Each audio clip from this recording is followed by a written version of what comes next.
Contented Media presents Dr. Bitcoin, the man who wasn't Satoshi Nakamoto, an original podcast series with Mark Hunter and Arthur Van Pelt.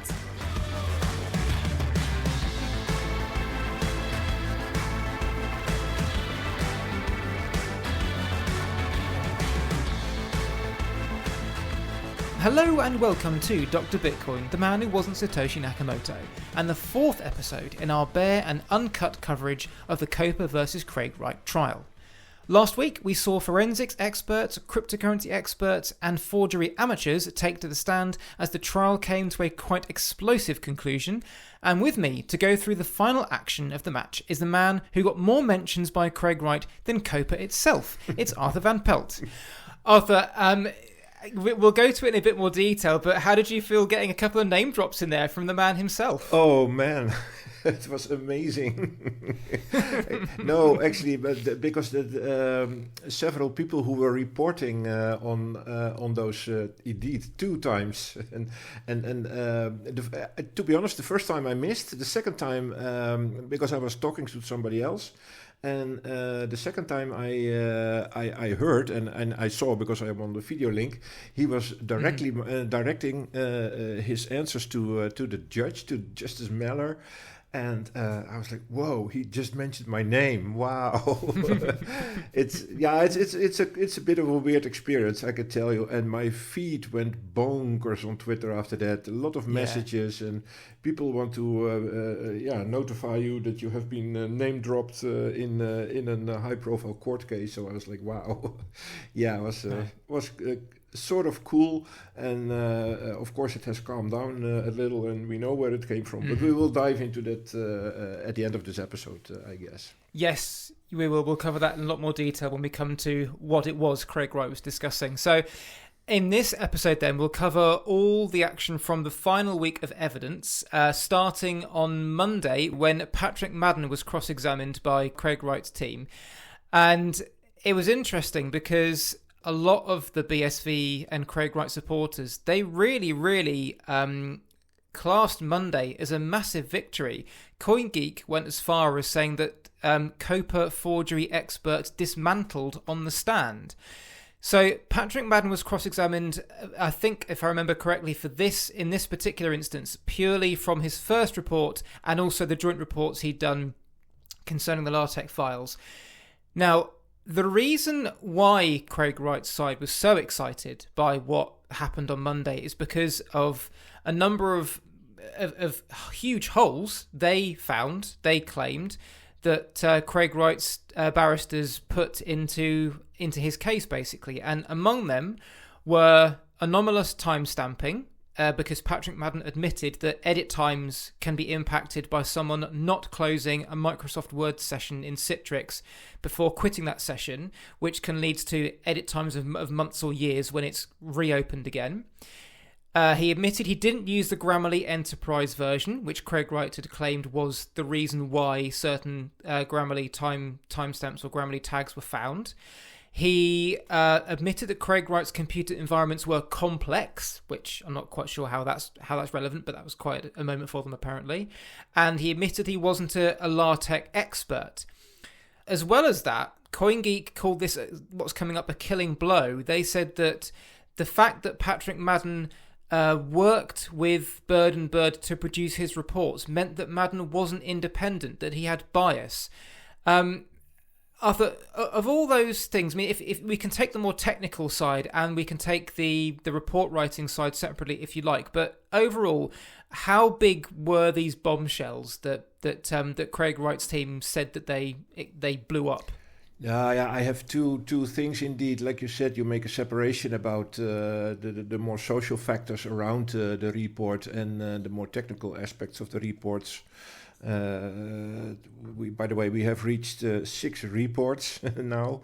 The 6th one was delivered last week, and up till that moment, when Madden was cross-examined, we had 5 reports up till then.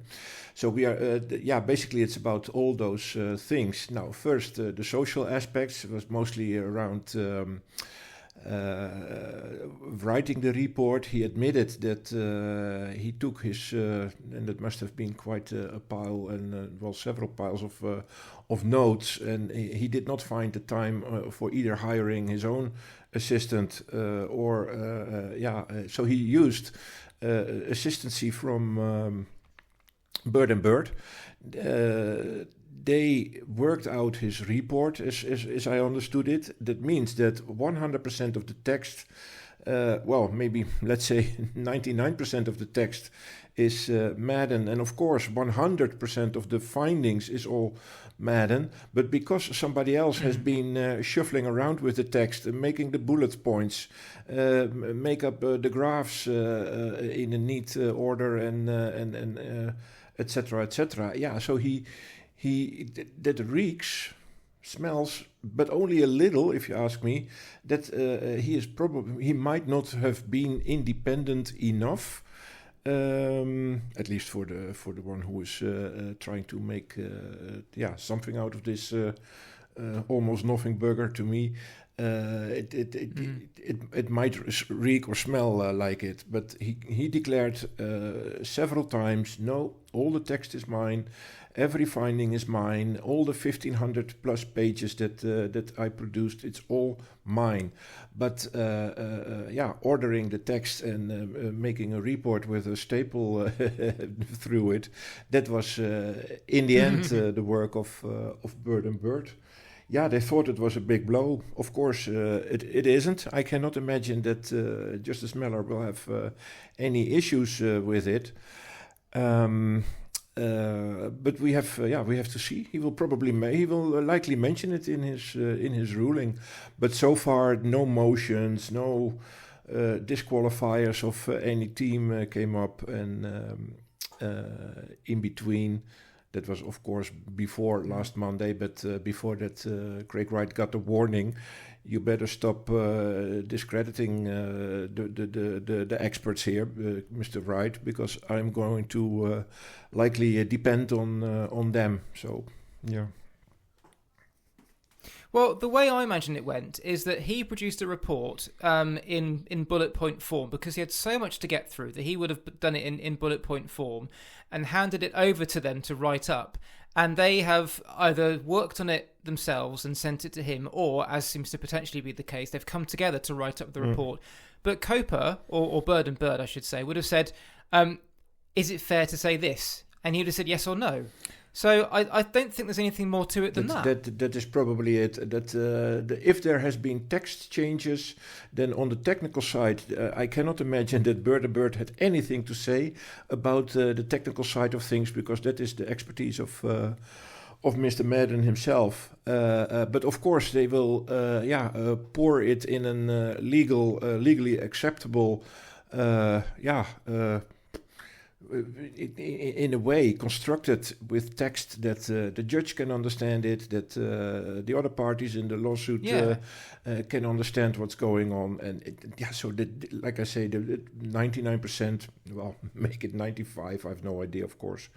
It will all be Madden's text and findings, except for that.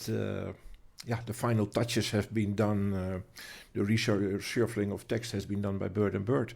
Yeah, I would say a big deal. I mean, it doesn't change the findings, you know. No, it doesn't. And the thing is as well, he knows he's going to be cross-examined. So he's not going to agree to something he doesn't believe in. Bear in mind, he's going to have to defend it on the witness stand. He doesn't know what he's going to be asked. So this whole thing about, I mean, I don't entirely get the argument. Is the argument that Bird and Bird wrote the report and made up the findings?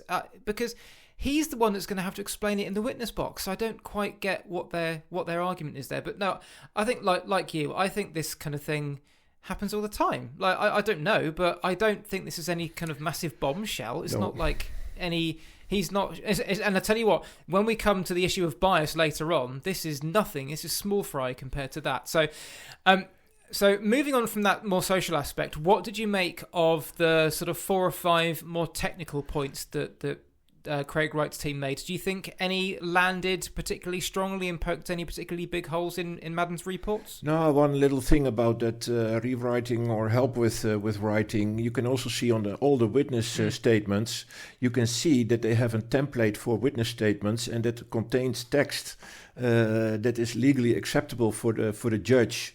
For example, that it is the truth, and I did not see this, or I did not use that, or I did this to refresh my memory. Now, that is all legal text that they write down on behalf of the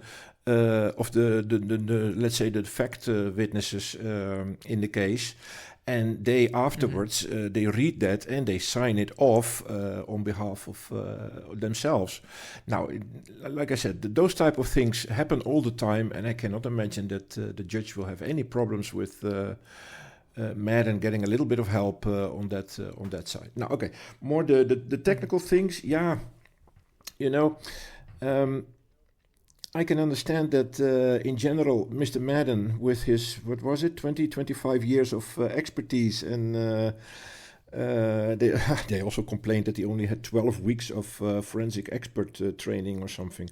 No, yeah, I think that is quite nice, if you ask me. I can imagine that he also did several courses over the years to keep up with modern techniques, so it will not only be the 12... 12 weeks of training.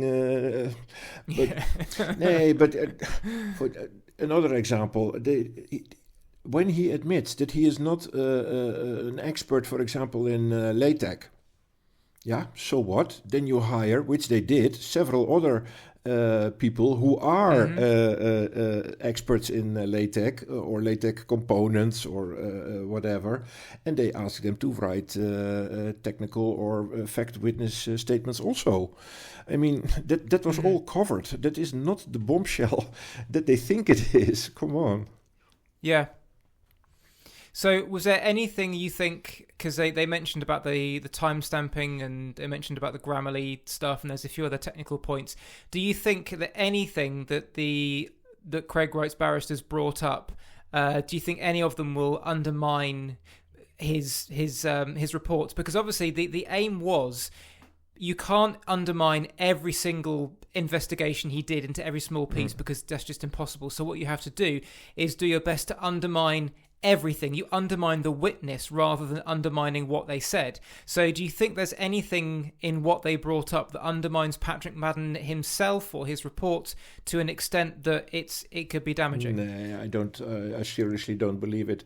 I would, by the way, do it the other way around. If it was my strategy in court, I would try to undermine, let's say, out of the, over 500 debunks that he did over all the reports, I would try to pick 5 pretty, let's say, high profile findings of him and try to debunk it, and not just debunk it, but debunk it with all the evidence available that it is more than 100% sure that his findings were not accurate.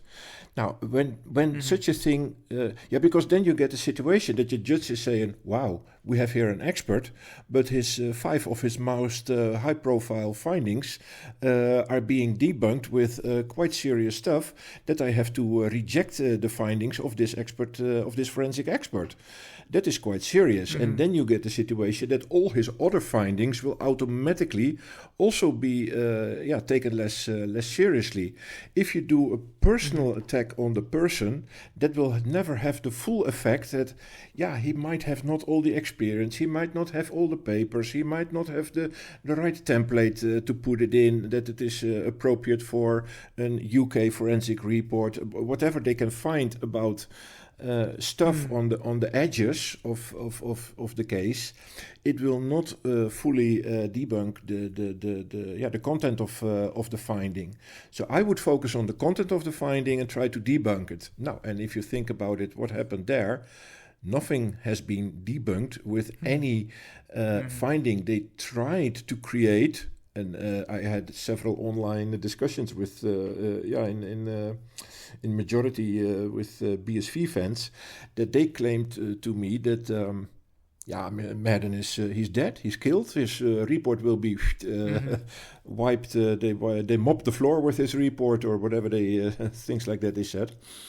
But if you look at it with a sort of umbrella view, you will notice if his report contains all the evidence, like computer names, logon IDs, IP addresses, and it can all be traced back to Craig Wright, and then they always come to the conclusion it was Mr. Wright who produced this forgery, or was aware of this forgery, or must have done something with this forgery, and etc., etc., etc.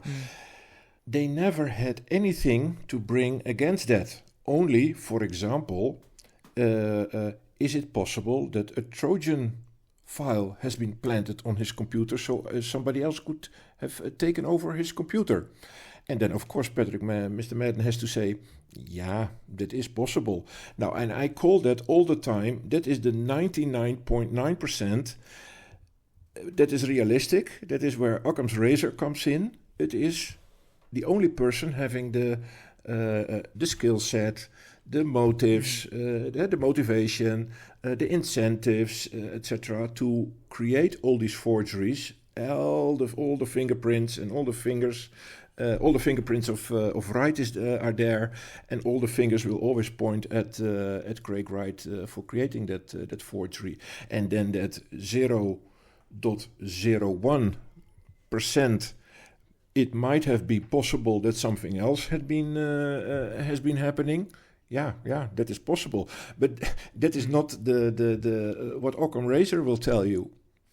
This whole thing of it's possible, I don't know how many times we heard that, and it was pretty clear early on that was going to be their chief way of undermining his report, is by saying, yes, but it's possible he could have done this. It's possible he could have done that. And I think that through the court cases that I've seen live or recordings of, that is pretty much the way they always go with it, because that's all they can really do. There's nothing to directly debunk the evidence itself. It's all trying to throw up the vaguest potential theories. But again, like you say, the judge will go back to what's more likely, and you have to look at not just that particular piece of evidence, but he will also be factoring in, I think like you just said, everything else he's come across. So if there are 99 other things that he's pretty damn sure Craig Wright did, and there's one that is pretty clear it probably was, but there's a possibility it wasn't, he's likely to go with the fact it was Craig Wright, because the weight of all the other evidence is on his side. Well, against Craig Wright, as far as that goes, I should say.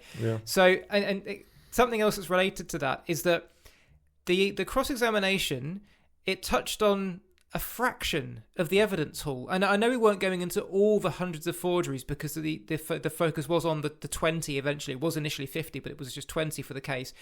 But it ignored so many that have therefore been accepted by the other side. So there are, the pieces of evidence that weren't challenged. That means that that COPA has got no argument. That Craig Wright's team has got no argument against them, and the judge will take them on as fact. Yeah. And like you mentioned previously, there are joint reports. It's not just Patrick Madden's report. His first report with the hundreds of forgeries was his. But since then, there's been 3 joint reports, and Craig Wright's own forensic examiners who agreed with Patrick Madden weren't cross-examined. So their findings have been accepted, and this completely ignored the fact that everything a lot of what Madden said has been agreed by Craig Wright's own forensic teams. I was all the time when you were talking eager to mix in what I wanted to say. It would have been the only bombshell that was possible here is not only that indeed his findings I mentioned 5, but for several high-profile forgeries between the Reliance documents that Craig filed, if they found that they were genuine and they could prove that they were genuine, that would be a bombshell. And another bombshell would have been that the 3 forensic experts that have taken the side of COPA, which were indeed the forensic experts from Craig's side, they basically, 80-90% they confirmed the findings of Madden, plus of course other forensic experts who were already on the COPA side. I think in total roughly 6 people. And if you take other LaTeX experts and the C++ inventor, all those people did findings and did statements against Craig Wright's lies and stuff that he said. It would have been a bombshell if those people, well, let's say the 3 people that sided with Craig in the first place, or were supposed to side with Craig as a forensic expert, if they would withdraw their statements about siding with Madden. Well, that would have been a bombshell. All that did not happen. Yeah. So that, I think, is something, because we didn't hear that in cross-examination. All you hear in cross-examination, all that comes across live on the day, are the issues that one side has with another side. It doesn't cover anything of what's already been accepted. And if we had a list of what's been accepted versus what's been challenged, I think it might have brought home to a lot of people who thought this was devastating for COPA. It might have brought home that actually it wasn't at all. You also know that a huge number, we did a bonus episode about it, but the forensic experts of Wright themselves and other forensic experts, their statements, they were not cross-examined by Wright's side. They even, I think that was on Monday. Yeah, that was on Monday, late Monday. They also dropped, I think, 2 or 3 other forensic experts from the list last minute, that they did not want to either file a report, I remember, or question, cross-examine 2 other forensic experts. They were supposed to do that, but they dropped it. Yeah. That means that they accepted their findings. Did you also notice that Madden was supposed to go for 2 days on the stand, and it took less than a day? That is also something that I think, it's telling that they did not could not cross-examine him until he, indeed they could mop the floor with him. They were done with him way faster than they expected. Yeah, that is interesting. Actually, I didn't realize that. So Monday, his cross-examination ended with this email bombshell we'll come to later. But the impact of that was to bring him back for the last piece of witness testimony in the entire case on Friday. But before we get to that, on Tuesday we had Arthur Rosendal, who was another forensics expert, who, together with Spencer Lynch, who was one of Wright's forensic experts, who, as you say, Arthur was kicked from the case, shall we say, did not come to the stand. The pair of them wrote a joint report on the LaTeX files, in which they agreed that the original Bitcoin white paper was created in OpenOffice 2.4, as we know, and not in LaTeX. And they also both agreed that it wasn't too hard to take a PDF of the white paper, convert it into a LaTeX file using, I think, that Aspos tool we mentioned in a previous episode, which one could then recompile into a PDF and almost airbrush the first conversion that took it from a PDF into the LaTeX file. They said it wasn't too hard to do that. Now, he was a lot firmer in his convictions. Not that Patrick Madden wasn't firm, but I think he was a bit nervous on the stand. But Arthur Rosendal was really quite, very natty bow tie he was wearing. He was quite a cool customer on the stand, actually. And generally, he held it pretty well. There was only one real...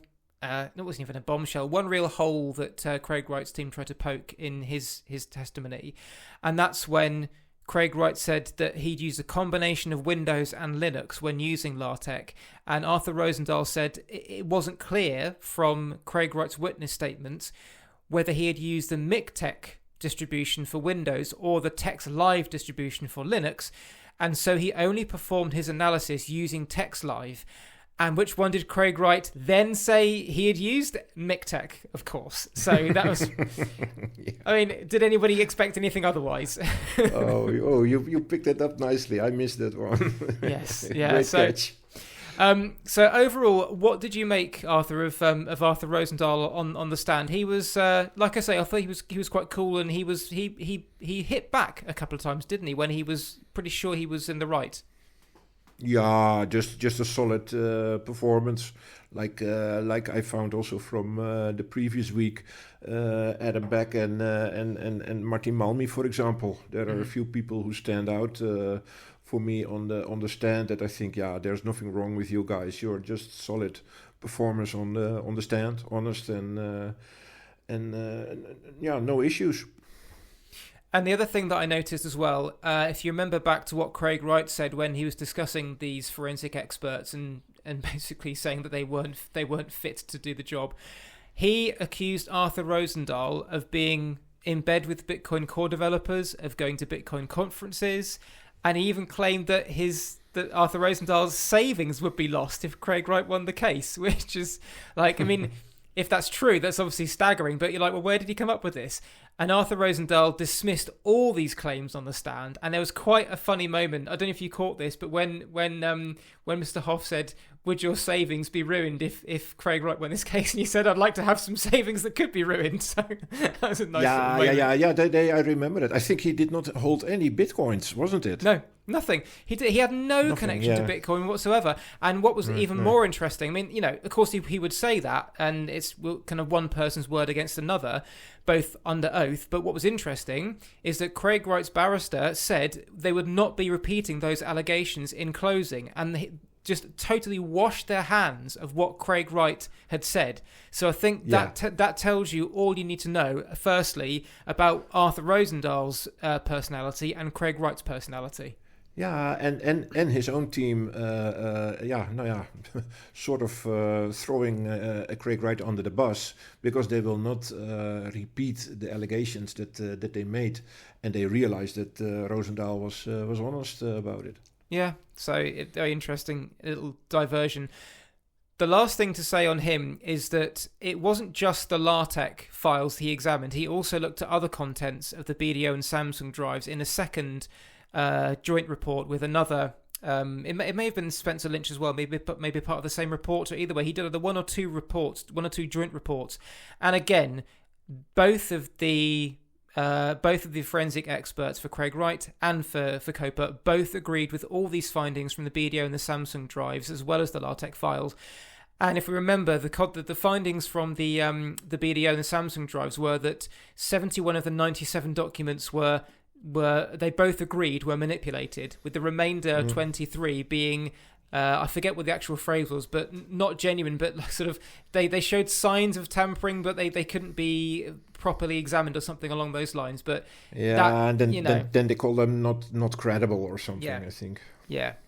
So overall, there were a little bit. I mean, the thing, like I said in the previous episode, Monday and Tuesday, with the analysis of the forensic experts, was where the case could potentially be won and lost. And I know that Craig Wright's team think they have destroyed the forensic reports, but again, I have to go back to this point that all that was tackled was a tiny subset of the whole thing. And the judge is going to be reading all the reports. He's going to be reading the reports of the BDO drives, the Samsung drives, the LaTeX files, and everything else that came before that. And if the best that Craig Wright's camp has got is the holes that they poked during those 2 days, it's just not even scratching the surface, is it? No. And especially what they thought that the harm that they thought that they had done to Patrick Madden, I think, is pretty exaggerated, so to say. Mm-hmm, absolutely. So that covered Monday and Tuesday in the forensics expert. Wednesday, we saw the cryptocurrency experts. As you say, we had Zemin Gao. I'll come to him in a second. But for COPA, we had Sarah Micklejohn, who is a professor in cryptography and security at University College in London and a staff research scientist at Google. And Craig Wright's expert, Zemin Gao, a quote, true polymath with a remarkable journey, unquote, which is quite a difference. I'm doing him a little bit of a disservice. He's actually a company as a product strategist for his own company, Capable Consulting, and he's an IP lawyer. But nowhere in there is there any education in cryptography or anything like that. And it really made me laugh comparing those two. That Craig Wright said that Professor Micklejohn is the one that didn't have that wasn't up to snuff when it came to cryptocurrency affairs. I thought that was a staggering assertion to make, given the qualifications that she's got. Yeah, and Mr. Gao is only for a few years. I remember when he entered the BSV arena as as a fan of Craig Wright. I think on LinkedIn he posted. And I think he, moved away from LinkedIn. Maybe he's still on LinkedIn. I don't know. I'm not on LinkedIn, so. But he is now a bit more on Twitter, and he is writing his own articles. He wrote a book last year about Bitcoin, but but he's not a Bitcoin OG, as far as I understand. I think he's only into Bitcoin or BSV for 3, 4, 5 years, maybe at the most. So I would not consider him an expert, actually. I did not even expect him, because I thought that he did not have to show up anymore. But he showed up anyway, because there was a little part that he had to explain, or that they could ask him about.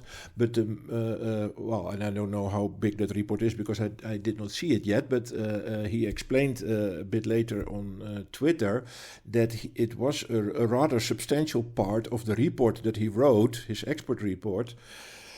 That part was about Bitcoin history and Bitcoin functionality, and comparing with the white paper. That is what I imagine about it. But we knew already from a ruling, even before the trial started, that Mellor said, but it has nothing to do what your opinions are on Bitcoin. It's about the identity of Mr. Wright being Satoshi or not, and what project he's running is irrelevant. So I don't want to hear on cross-examinations anything about that part of the report. So and that's how it happened, that we did not hear about what is the true Bitcoin. Is that a Bitcoin, or is that BSV? Now, we won't go into too much detail about what was discussed over the signing sessions, because it got quite technical. It didn't particularly lead us anywhere. There was a lot of Professor Micklejohn looking confused when she was questioned by Mr. Orr for Craig Wright, and answering things as best as she could, given his convoluted and sometimes odd questioning. But what was interesting was that Zemin Gao was pretty much led down a road by Mr. Hoff, as we have seen him do in this trial so far, to essentially undermine Craig Wright's claims over the signing sessions and what took place, and saying that, he could pretty much easily have faked them. That was what I saw. Is that what you saw as well? Yeah, no, exactly. That is exactly what happened. There was nothing that he disagreed substantially with Micklejohn. And like you say, the cross-examination went indeed like that he admitted that a lot of things could have gone wrong. And not wrong, but could have been faked or been a fraud in the signing sessions. So after that discussion, Mr. Hoff brought up this idea of a lack of independence, which of course we know from the Madden situation, and Craig Wright's very keen on independent experts. And for those that have had any exposure to Zemin Gao, they'll know he is a huge proponent of Craig Wright being Satoshi Nakamoto. So given that that's already very public information, it's a surprise that Craig Wright put him up as an independent expert, but maybe that was the only person left in the thoroughly scraped barrel that there was left to go for. So it was clear from his own writing and from what Mr. Hoff brought up that he believes Craig Wright is Satoshi, and that it matters to him. He really cares deeply about the fact that Craig Wright is Satoshi Nakamoto. And he tried to explain this by saying he followed Bayesian philosophy, which meant he had looked at all the facts. It wasn't an opinion based on a gut reaction or gut feeling. It was based on the facts. And so he wasn't impartial because he'd looked at the facts. But the BSV fans were... They treated him with awe and reverence. Like, there are some comments that he was truly awesome. He was a class act. And someone else said afterwards, "Well said, Sir Zem, you're exactly right. Just because you've reached a conclusion doesn't make you not objective. You used a very high degree of logic and discernment to reach your conclusions. That's what any intelligent being does. Thank you for your service to the truth. Now, I don't think these people realise that it doesn't matter how he came to his conclusion. He is still very, very partial. You can't go writing the kind of things he's written and claim to be impartial or independent. The easiest way to test his impartiality is to put him up against the COPA independent crypto expert, Professor Mickeljohn. So if Zemin Gao is impartial, then what is she? Because she has never espoused a view one way or the other about Craig Wright being Satoshi. She probably doesn't care. She was sourced because she knows a lot about cryptocurrency. She was sourced and asked her opinion on Bitcoin and BSV and the signing sessions. She had probably never heard of Craig Wright before. That is an impartial person, someone that has never given their view.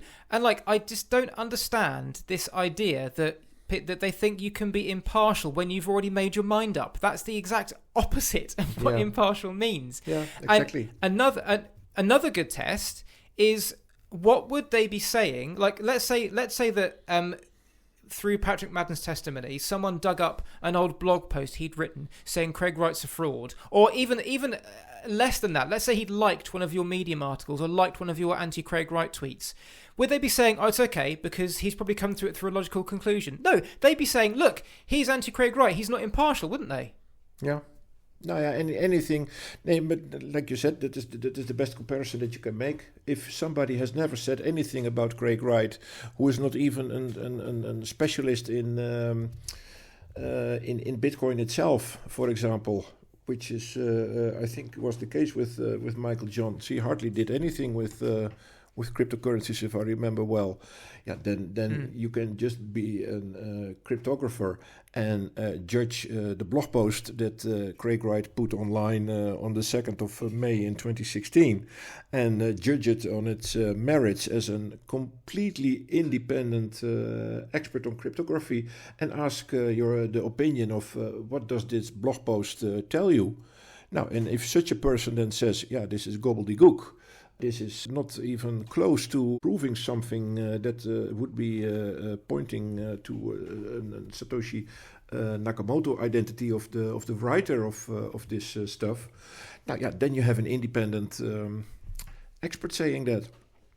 So, looking at the cryptocurrency experts, they didn't add a whole lot to the entire argument. And I may have glossed over what they actually said regarding the signing sessions, but I don't think it really had any massive impact.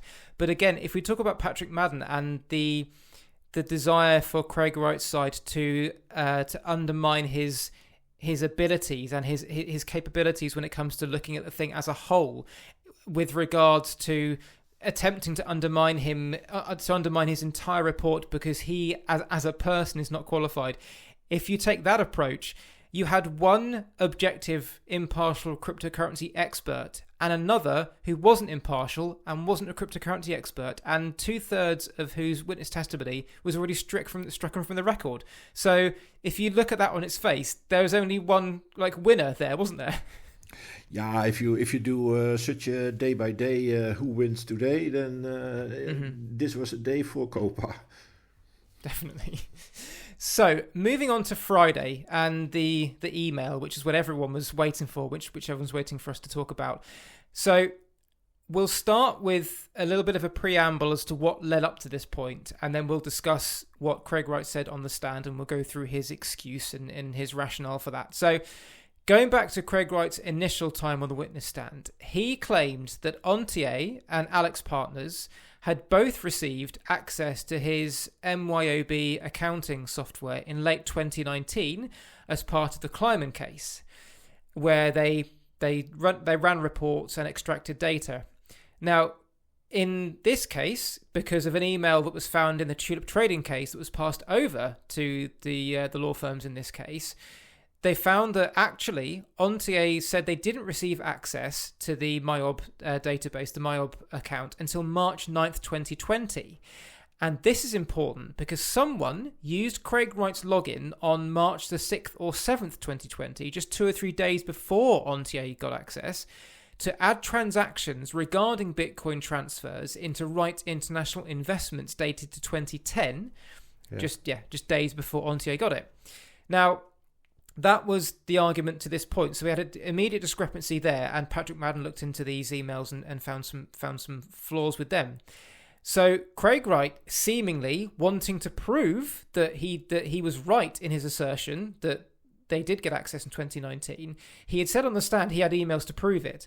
And on February the 18th this year, Ramona Watts forwarded an email chain to Shoesmiths, which on its face contained evidence that Ontier did indeed get access in December 2019.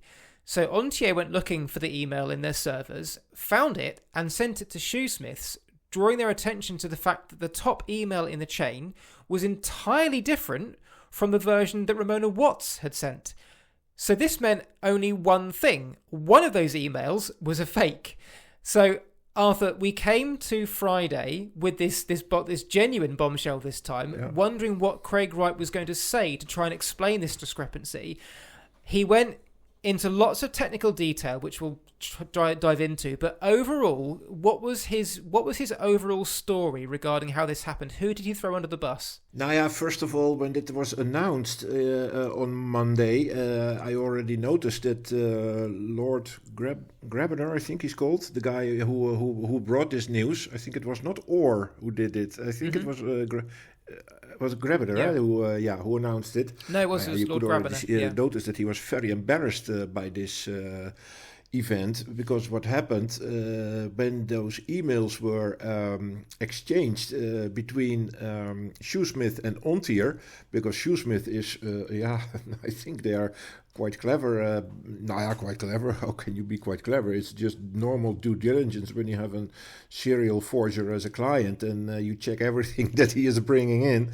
And so they check with Ontier, and Ontier said that no, this smells like somebody has been forging and doing things with that email thread, because we did not have access to MyOp before March 2020.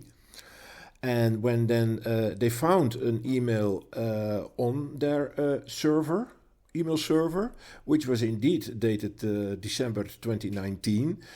For them it was like, Shoesmith, you have to do something here, because we are not very content with what is going on here. We are being the victim of forgery, or at least an inconsistent story where we have nothing to do with, and we don't want to have anything to do with it either. So we demand that you bring this up in court and ask the judge for advice or something like that. So it ended up that that's why Craig's side came with this story, because normally you would expect that evidence comes in at Shoesmith, and Shoesmith, with a normal customer, they don't even have to check things, and they will hand over that evidence to the other side, to the other party in the lawsuit. But that didn't happen here yet, because COPA had not seen that stuff yet. So the only thing they said on Monday was, we cannot comment at this moment, but we will have, of course, our forensic expert, Mr. Madden, on it. You can expect his report around Wednesday, and we can already start planning a cross-examination of people on Friday. And that's indeed how it happened. On Wednesday, the report came in. We did not see it yet, so we don't know the content, but we know a little bit the content because they discussed it, of course, on Friday. And they started with Craig Wright. And if I have to give my own summary, I will do. I found on Reddit a slightly longer summary. I will read it because it gives a good insight on how people perceived this story. It appears a bit convoluted because there are several emails. Craig talks about spoofing. Other people talk about forging, or it is a combination of forging and spoofing, etc., etc. But for me, it was quite clear there has been an email forgery, a rewritten email. That rewritten email went to Ontier. Ontier passed that rewritten or forged and backdated, of course, because it never happened in December in that sense with that content. So Shoesmith had an forged email. So there has been it has been a case of forgery, and Craig tried to rewrite that event into, and this for me is the damning detail in this story. He claims that a hacker has been spoofing with emails from his on his side, and that happened exactly 33 minutes before his wife sent the email. Before he sent the email to his wife, and his wife then forwarded that stuff to Shoesmith. And there was only 33 minutes between them. Now, for me, that is the detail that brings this whole story together. How is it even possible that an external hacker is following Craig Wright in his house when he is working on his server, when he is picking up evidence that he needs for a case that he is running, and several days earlier there was a question about it, and then to discredit him, that is Craig's claim at least, to discredit him, the email was picked up, changed, sent to Ontier to discredit him. And then 33 minutes later, that same email went to his wife, and from his wife to Shoesmith. Something like that. Now, that is, of course, an inconceivable story from here to Tokyo. And I'm quite sure already that Judge Meller will not judge otherwise about this. But let's go. If you or you have something to say in between, but otherwise I will read what the guy on Reddit said. It was also quite nice. Well, yeah, talking about the whole half an hour thing, I think, like you say, that's quite an important point because it's just totally implausible in itself. But I was going to say it reminds me of his previous claims regarding some of the forgeries the ATO discovered in that very fruitful 2014 investigation era, when he said that someone had hacked into his machines and dropped fake documents, manipulated documents on his systems just in time for him to send them to the ATO as evidence. Yeah, like it's the same thing happening all over again. It's someone doing something just in time to undermine him, and again, not just that, it's someone doing something just in time which on its surface seems to support his claim, knowing that it's going to be examined and then found to be the opposite. It's such a convoluted way of doing things. If you're a hacker trying to bring somebody down, you wouldn't even pretend to send something that initially backs their story.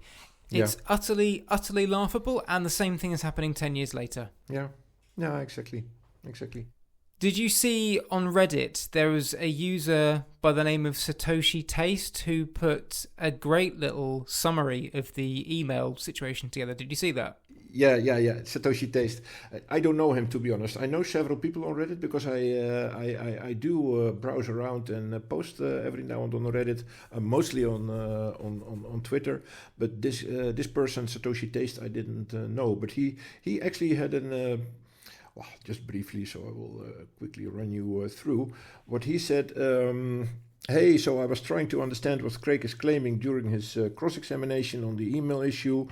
But I was really unable to follow. BitMEX Research made a couple of infographics. It's true. I put one of those infographics, by the way, in my most recent article. Yesterday I brought out an article about this case, so that's why I dived into it for a bit more. A doom loop of lying. Again, a big hit on the internet. It's going viral already because I work out that whole case from Monday to Friday, and I have the transcripts of two different people who have been watching what happened on Friday. Mm-hmm. Now, anyway, Satoshi Taste. So to sum up, Craig claims that he replied twice in 2019 to the 1344 email from Ontiers. Thanks, Craig. What is this about? So there is an supposedly genuine 2019 email going coming back from Ontiers to Craig. Mm-hmm. And one email with a MyOp login at 14:51 and then with old info about IP and Blacknet at 56. Ontiers got the second email, but the first was perhaps caught on their spam filters. That is what Craig is claiming. Yeah. That's all Craig's claim. So that's how you have to try and make sense of this story. He forwards the entire chain to his wife on the 18th of February 2024, which is only 2 weeks ago. Which in turn forwards it to Shoesmith as evidence to support Craig's claim, which he made a few days earlier in court, that Ontiers had the MyOp logins as early as 2019 and not March 2020, as they claim. However, some evil adversary, 33 minutes before Craig forwarded the email chain to his wife, created a spoofed version of the 2019 MyOp login email with the exact same content and sent it to Ontiers to appear as if Craig had sent it. In other words, this adversary played 4D chess by knowing that the 2019 email about the MyOp login was never received by Ontiers, knowing that Craig's side was about to use this email exchange as evidence, and spoofed the lost email as if sent by Craig just before he forwarded the real email to his wife, making it appear as if Craig is a forger. God. This is real 4D chess. I really struggle to get my head around around his argument here, because it just runs out of road so quickly. Why did let's assume that his story is real. Why did the hacker send the email to Ontier in the first place? I don't understand why they would send it to Ontier. No, that is either, that is also what I think by myself. It went to a guy called Simon Cohen, and Simon Cohen is not a person working at Ontier anymore. So to give most of credibility to an email is actually send it.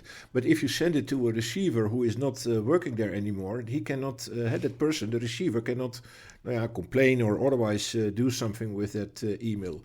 That might have been a guess that Craig Wright has been making, or the forgerer that Craig Wright is pointing his fingers to, that this email would go unnoticed and remain unnoticed until the length of time on the server of Ontiers. They of course, Shoesmith, being the sort of clever guys that they are currently now are, knowing their client, they went after the forwarded emails of his wife and asked confirmation at Ontiers what happened here, and they found this that must have been an unread, backdated to December the 2nd, 2019 email that was received on the server of the email server of Ontiers, addressed to this Simon Cohen, who is not working there anymore. I love the fact that Craig Wright's relationship with Ontier, which broke down obviously pretty badly, and who he has blamed for so many of his legal failings in the court cases since they left, that relationship was so bad that they probably could not wait to get an opportunity to screw him over. So the way that he has behaved all these years to his various law firms comes back to bite him, because if they'd had a really good relationship, I'm not saying that they would have brushed it under the carpet, but they wouldn't have been so effusive with Shoesmith. They basically said, you make sure you bring this up in court, because if you don't, we will. And if the relationship between themselves and Craig Wright hadn't broken down to such an extent, they may not have been that strong. So again, it's his way of his behavior, the way he treats people, just comes back to bite him again, doesn't it? Yeah, absolutely. But this is happening all the time. But the peculiar and for me the most damning side of this is that it is now happening not only with people. this has now become a case of what is called fraud upon the court. It has been dated within the time frame of the running lawsuit, and on top of that, several counsels are now involved. His previous actually counsel is involved. His current counsel is now involved, and because the other party, COPA's counsel, is now having done the inquiry. The forensic inquiry on this stuff, they are now also involved. So he has now 3 counsels and a judge against him about forged emails. Now, my God, this could potentially explode quite heavily. So we'll come to Friday. Now, as you said, Patrick Madden had to do a report on this. We haven't seen that yet, but what we do know was what was brought up in court in a cross-examination of Craig Wright, and also Patrick Madden's cross-examination himself as well. What were the 2 little bits of, or 1 or 2 little nuggets we got from that report? There was something about an N-chain logo, I believe. Yeah, that was for me, to be honest, I because it's so convoluted and that is hard to remember by head, so I only picked up the headlines and the major points to hit, because, like I said, he's bringing up all kinds of things, all kinds of settings, and Google this and Outlook that, and I was like, yeah, but make your point. And what have you been using? What should have been used? What did Google exactly that you did not like? But I cannot get my real finger behind it. But one of the things that we can really say about it is that there was a logo on these. An image, a little image on these emails, the logo image for N-chain, and that image contained a property. The timestamp is only explained by this email being created in this form in December 2020. So that means that on the email of 2019, which is the forgery, it contained a logo with a timestamp of the 2020. Now, yeah, and that is, of course, technically not possible. And Craig Wright's argument for that was that was the time when the email was downloaded, not the time when the email was sent, which I don't know, I don't know the correctness or otherwise of that, but that was his excuse anyway. Yeah. There was also some talk about some the RCJBR and tuliptrading.net domains, and something about, was it DNS dates? Something had been updated like in the last few days, but again, that was too technical for me. Can you explain that one? Yeah, that was also a little bit too technical for me. That had to do with protection against spoofing. And he only put protection against spoofing a few days ago. I think, but a bit of a guess again. But it was rather recent, like the day before the cross-examination, like on Thursday. So they figured out with public information, that is quite cool that that type of information is available online, that he indeed changed settings, I think SPF settings or something. That was it, yeah. Which should be a protection against spoofing. Now, that is for me already, again, something that is unbelievable. We are talking about the most accredited IT cybersecurity expert on the globe, if we have to believe all his credentials. With he has been running projects in the millions all over the world with the customers everywhere. That are the claims, at least.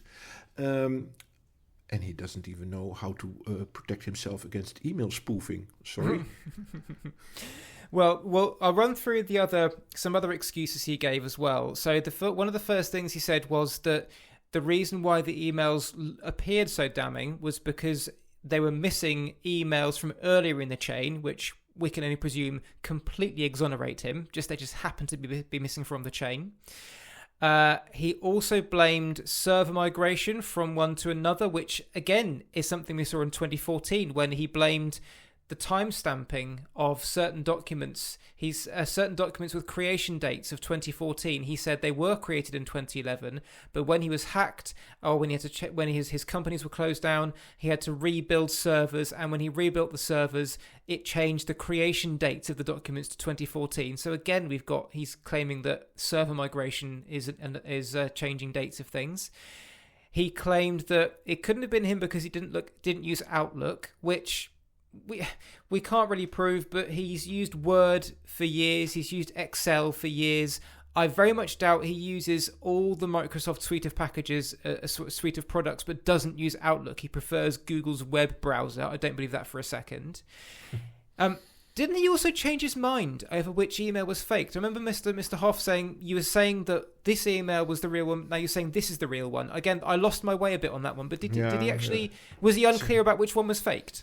No, same here, Mark. That's why I was happy that BitMEX Research, a good guy working there, they posted two or three, I think, of those images, infographics, I call them, with the flows of several emails. Now, it's a bit of a convoluted piece of work because we are talking about existing threads where he took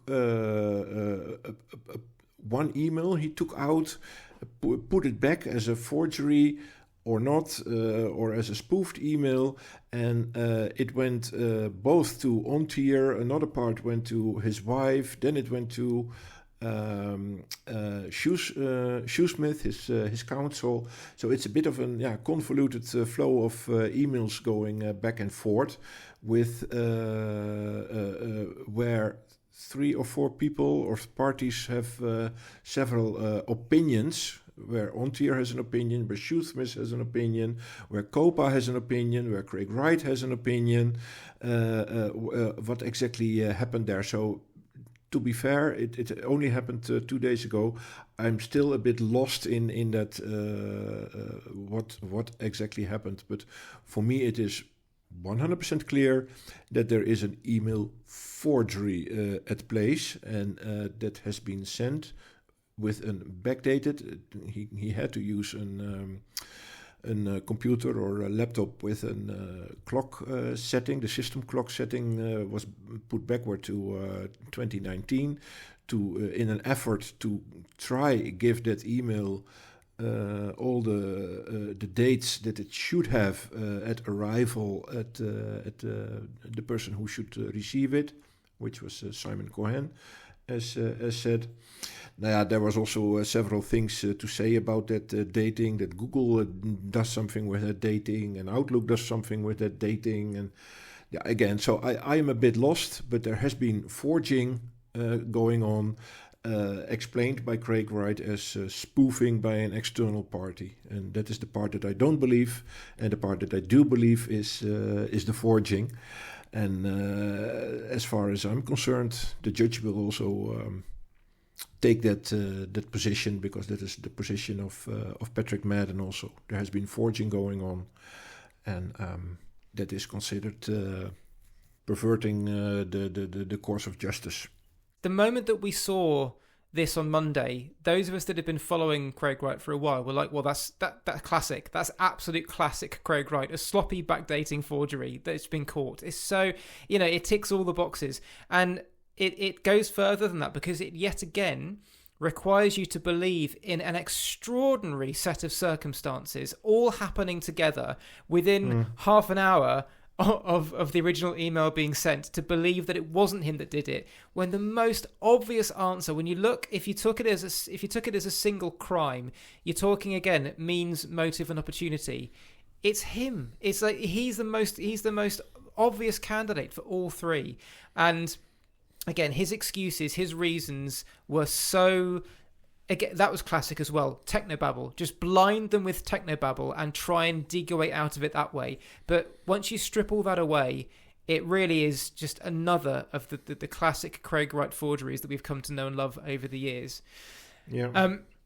So, talking of third parties, when it came to who had done this, this is one thing as well that Craig Wright's been very clear on. He is very quick to mention it could be hundreds of people had access to my emails. It could be anyone. It could be this person. It could be that person. But when it comes to actually naming somebody, he, more often than not, shies away from naming someone, except on this occasion, he did name someone, as we alluded to. So, Arthur, tell us then, what crimes did Craig Wright accuse you of on the stand? And he did not mention me once, he mentioned me twice. Amazing. Yeah, that was, again, of course I have a big smile when such a thing happened. I have to be honest. It's sort of in a weird way, it's an honor to be mentioned by the guy that you're constantly debunking as a fraud, and now he somehow he finds a way to mention me and try to get me back or something. No, but in fact he mentioned something twice. It were not more than hints. It was an answer to the question that indeed, who do you expect has been hacking you and has been spoofing or forging you with your email at a distance? That he immediately came up with my name, but what he mentioned is that he noticed that I had screenshots, that I had information that should have been only available to COPA, the party where he is fighting against in court. Mm-hmm. And COPA should not have had or have allowed that stuff was on the streets or something. Or he implied that because I have, that is my side, my interpretation, of course, that I have been hacking COPA, have been screenshotting things from the COPA systems, which is of course illegal. There's nothing that's so clear as what. But and I was spreading that or leaking that on the internet, and that is what he noticed. So because I have been hacking COPA, then it was also implied that I have been hacking him. So I did the forging and spoofing with his email on the 18th of November. Of February this month. Last month. We are already March. Mm-hmm. And not once, but twice. He even explained that in a few more details, one or two sentences extra when it passed by, when Judge Meller at the end of the session also asked him about if you think about those few hundred people, what comes to mind? And I did not do an inquiry, so I cannot be sure. But Arthur van Pelt has been spreading screenshots, and that is information that should not be out there. That's not public information. Something like that. So I was like, okay, he does not completely... his modus operandi is normally he takes an existing story, something with somebody in real life that is something that has happened, an actual event, a truthful event. What I think what happened is that he noticed after his court sessions and between writing patents and doing other consultancy work, he has been browsing around on the internet, especially on Twitter. He looked at my tweets and he noticed that I have been tweeting in the last days or weeks information that he thought was not public.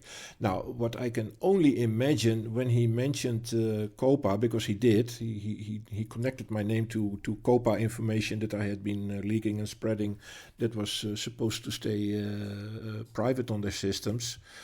Then I can only make the connection to what happened now by head roughly 2 weeks ago. There was a Dropbox created where COPA or people representing COPA, which is probably COPA's counsel then, have been literally dropping many filings, witness statements, expert reports, skeleton arguments, all kinds of stuff you can find in that public Dropbox. And that's where I, indeed, I take a lot of information, especially the expert reports I find quite interesting.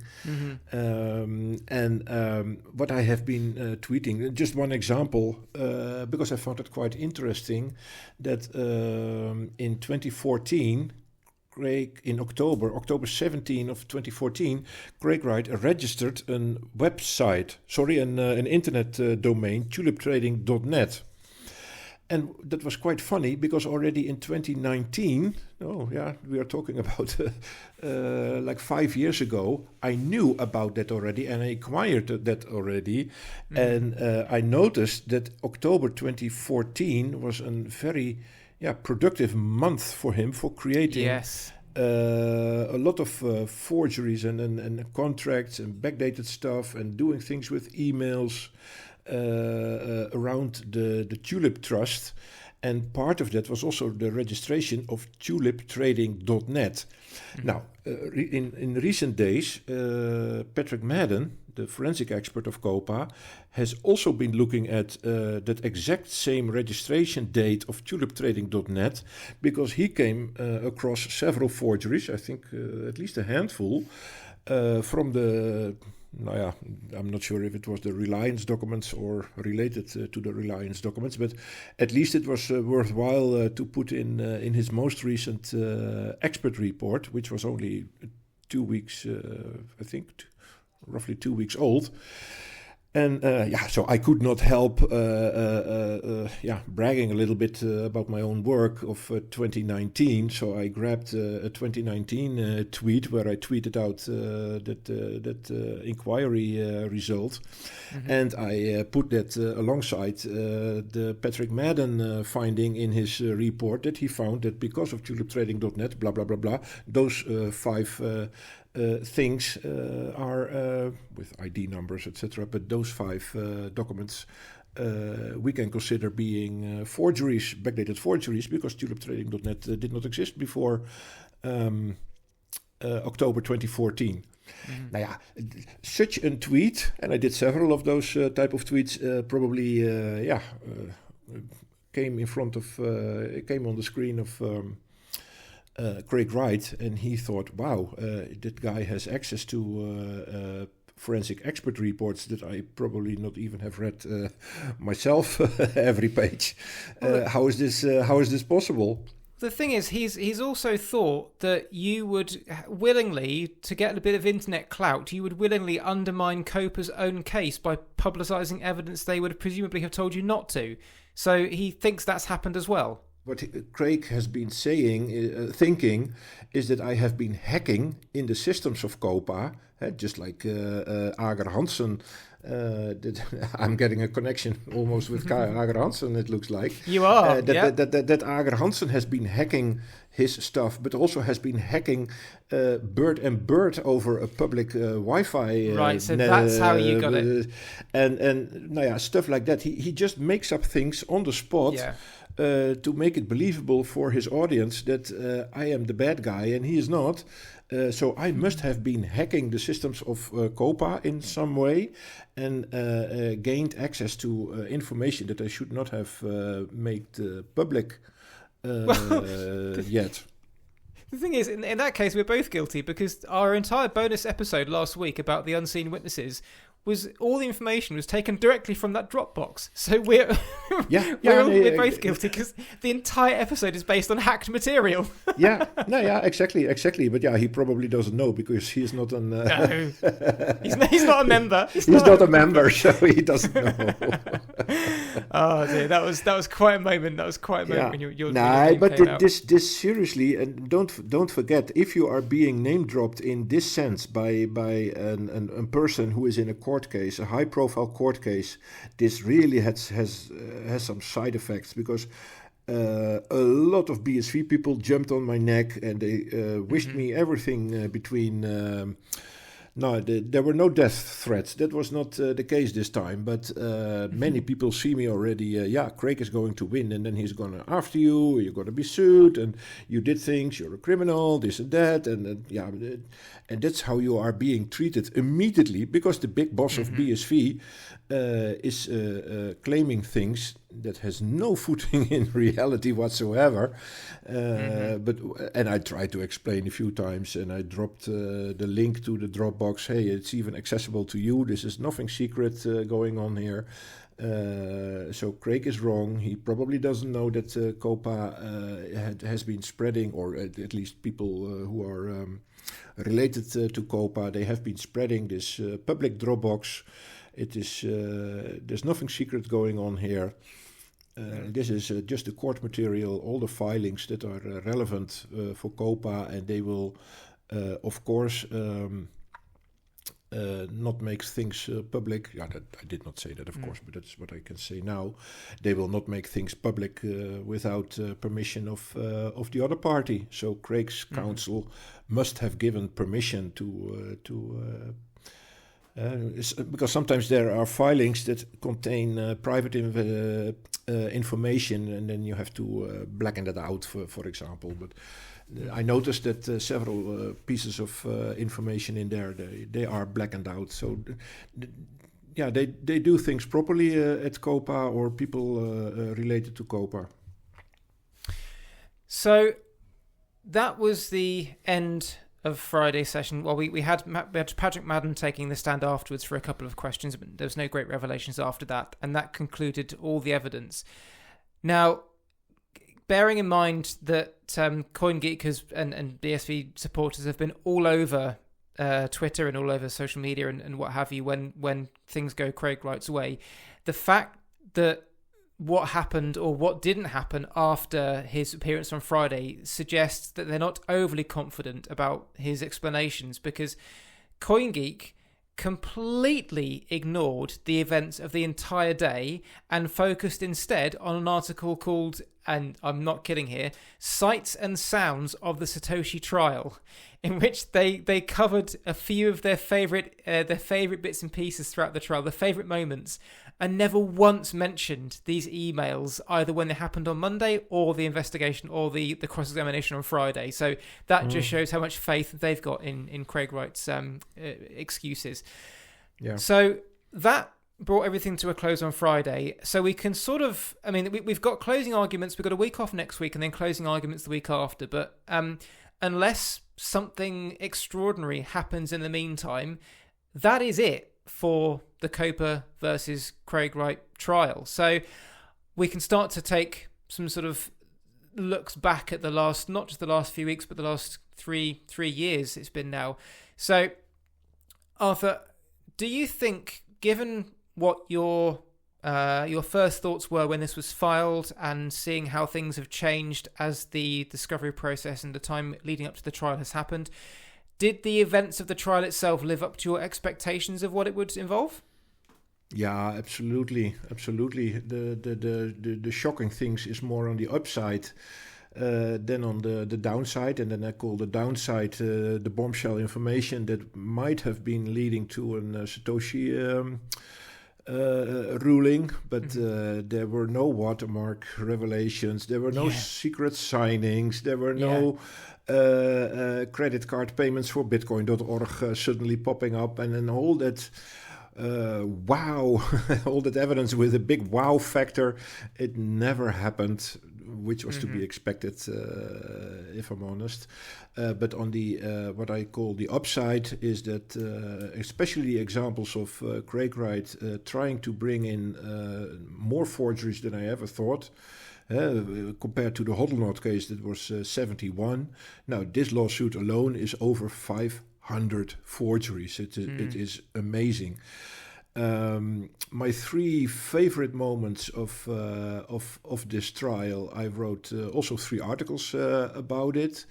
The first one was about Craig Wright, he cannot code. That was the famous incident. Yeah, there were several of those incidents, but everybody will remember the incident about the unsigned integer. Yes, yep. Oh, my God. That's gone down in folklore already. Yeah. But that was my moment, my moment of the whole trial. If I have to take one moment that is so, yeah, where I would put, for me, the umbrella of the case is under that anecdote. It was only a few seconds, half a minute, where it happened that Craig Wright was silenced about something that he could not explain, that is used in Bitcoin over 500 times. It is amazing. It is amazing. Now, the second article was about what I found the most interesting witnesses of this whole lawsuit, which were Adam Back and Marty Malmy.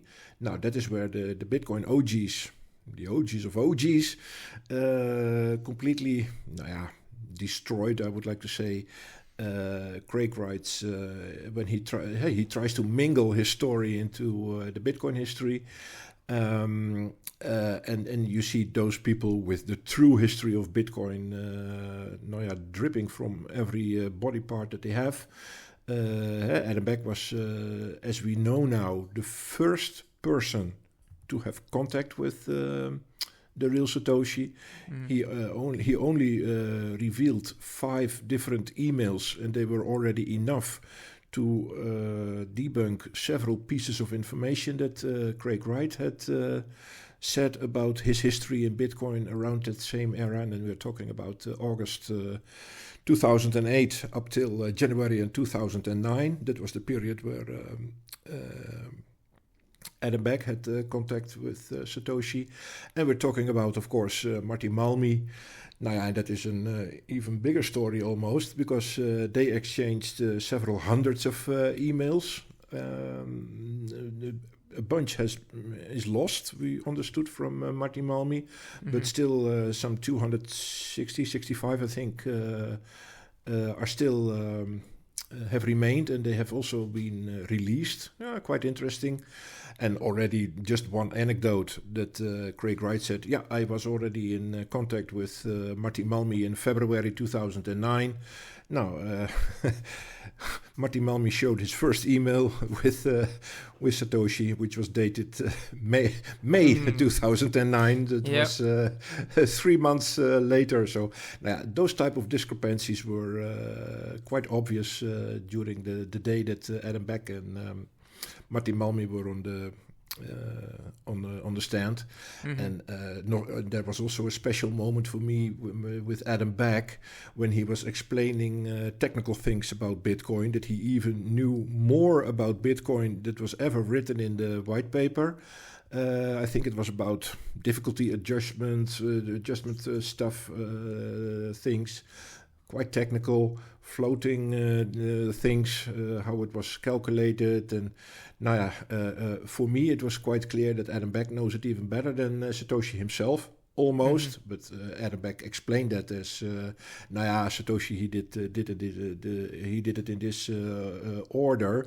And when he wrote the white paper, he probably summarized and simplified things a little bit, just to have it summarized in the white paper. Now, quite interesting. And of course, the third thing that I found interesting is a clear-cut case of fraud upon the court, which was this email in the last week. I think for me, if we're talking the major things that are going to remain after it's finished, I do think this final bombshell has been the big thing, because the rest of it was expected. We knew what was coming with a lot of it, and if the details, but certainly the content of what was going to be explored.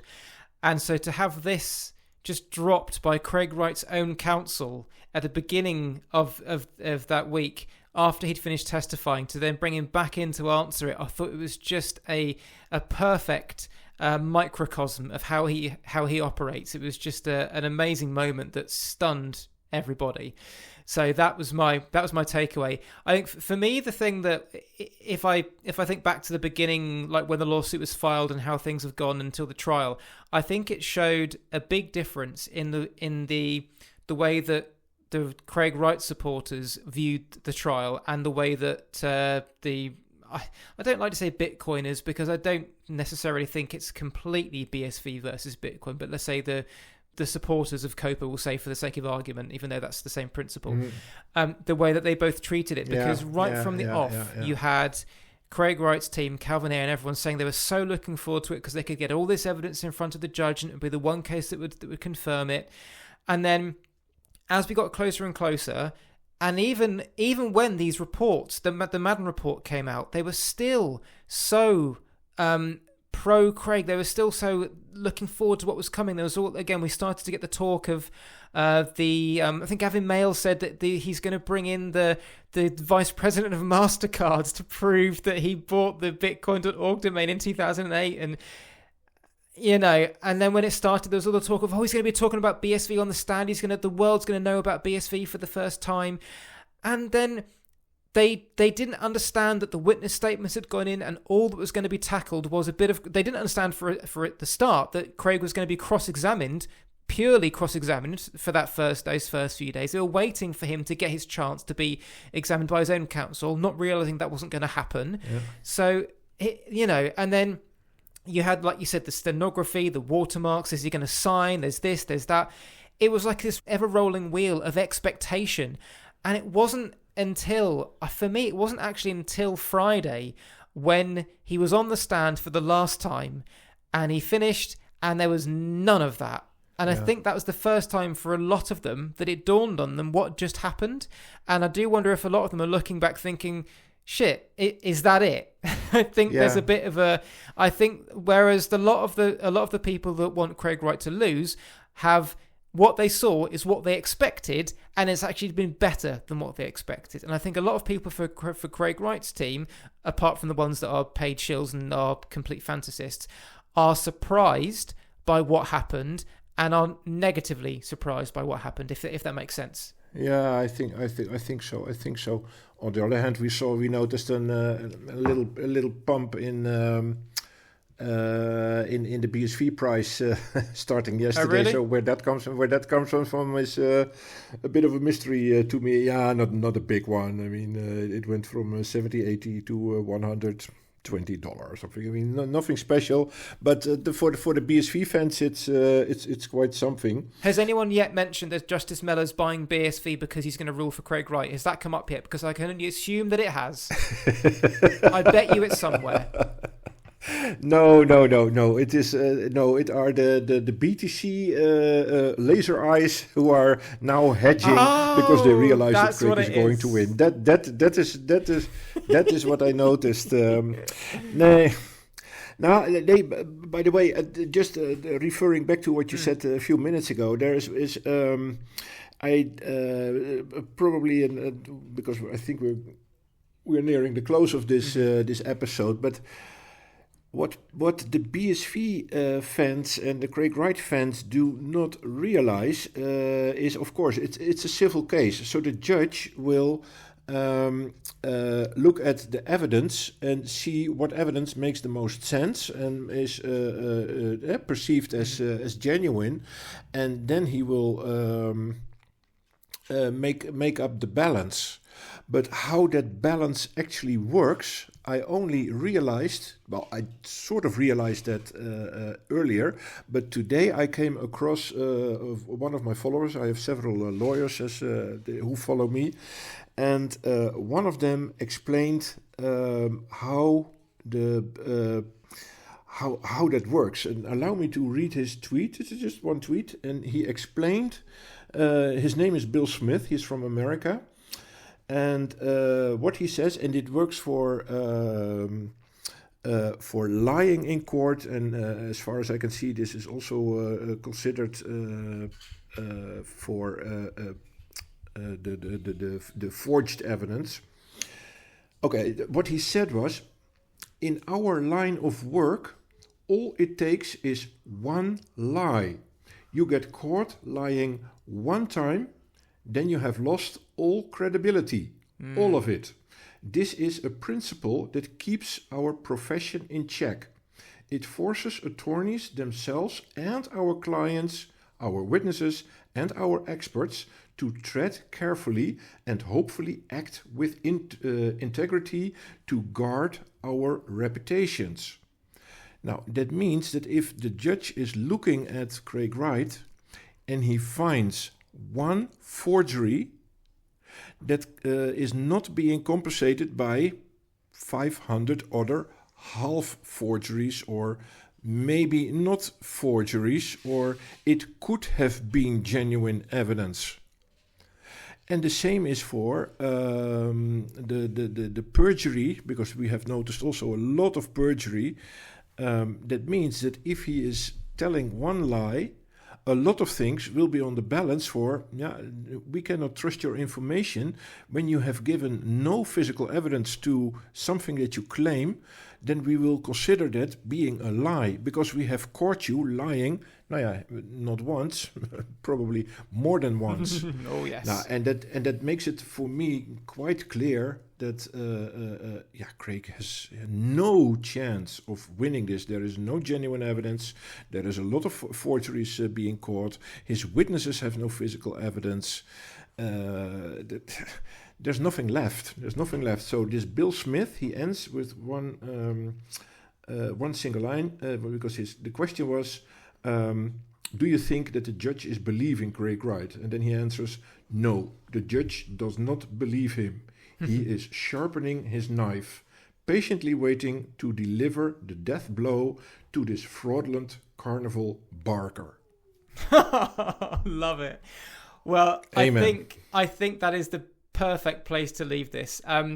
So this is, I think, the 9th episode in total we've done covering the COPA trial. It's been an absolute marathon, but it's been such a pleasure, Arthur, to spend this time with you, hours and hours of your time going through this extraordinary story. We started this podcast after the lawsuit had been filed, but when it really gathered steam, we started going through our major episodes, and to go from the initial claims to the first Madden report to the LaTeX files to the rest of it, and then to everything we saw on the stand. It's been, I think, as you said, it's been everything we could have hoped for and more. So, yeah, thank you so much for going on this journey with me. Yeah, no problem. It was more than a pleasure, Mark.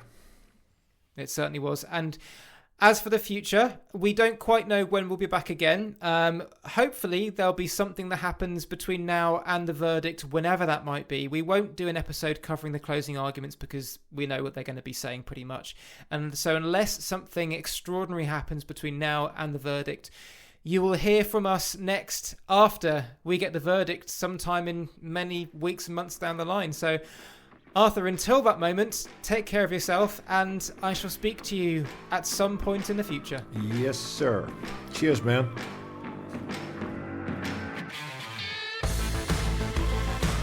Thank you for listening to this episode of Dr. Bitcoin, the man who wasn't Satoshi Nakamoto. Don't forget to subscribe to the show on your podcast platform of choice to get these episodes the moment they drop. And if you enjoyed what you heard, we'd really appreciate a star rating and even a review to help us get this out to as many people as possible. Our monthly bonus episodes are available to download from our website for a small consideration. And if you'd like to access all these bonus episodes, plus these monthly updates a few days early and other goodies, you can do so by becoming a Dr. Bitcoin supporter. See the details in the show notes for information on how to do this, or head to our website, drbitcoinpod.com. That's drbitcoinpod.com. You can also follow us on Twitter at drbitcoinpod, and you can email us at drbitcoinpod@gmail.com. That's drbitcoinpod@gmail.com. Thanks very much for listening, and we'll speak to you again soon. You've been listening to Dr. Bitcoin, the man who wasn't Satoshi Nakamoto. Written by Mark Hunter, with additional material by Arthur Van Pelt. Editing and production by Mark Hunter. This has been a Contented Media production.